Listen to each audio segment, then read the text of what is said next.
د انځورونو یو ګراف جوړ کړئ او وښیئ چې هره ښاپېرۍ څو ثلاثي نښانونه لري. ګلنده 2 او ټینګ 3 دانې لري. همدارنګه میري 4 او ګریسي 5 دانې نښانونه لري. او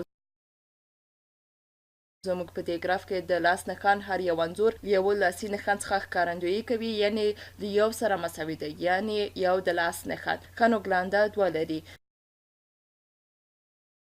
4، نو دا یو او دا هم 2 هم کلیک د ګلنده لپاره. ټینګ 3 دانې، نو دا یو 2 او دا هم 3 د ټینګ لپاره. میري 4 د لاس نښانونه لري، نو دا یې یو 2 3 او 4 د میري لپاره. او ګریسي هم 5 دانې لري، نو د ګریسي لپاره هم یو 2 3 4 او 5 لیکو. ځواب به وګورو چې سم دی که نه. همداسې به مخکې ولاړ شو. ډېر خوندور او په زړه پورې دی. دا بل مثال ته وګورئ. د ژوبڼ ساتونکي 4 پینګوین اندازه کړل چې لوړوالی 40 44 48 او بیا هم 48 سانتي متره و. د دوی د لوړوالي د ښودلو لپاره یو خط رسم کړئ. ښه، دلته یو شمیره لرونکی خط لرو او په ځانګړي ځایونو کې به هر څومره ټکي چې لرو کیږدو. ښه، نو یو داسې پینګوین لرو چې 40 سانتي متره دی. دلته د 40 په سر باندې یو ټکی ږدو. د بل پینګوین لوړوالی 44 سانتي متره دی، نو دلته د 44 په سر باندې یو ټکی لیکو. او بیا 48 سانتي متره لوړ پینګوین لرو، نو دلته 2 دانې ټکي رسم کوو. 2 د 48 سانتي متره لوړوالي سره. ښه، نو مخکې ځو. په دې ډول سره یې په خط کې ښودلی شو. راځئ له دې بلې بیلګې سره به دوام ورکړو.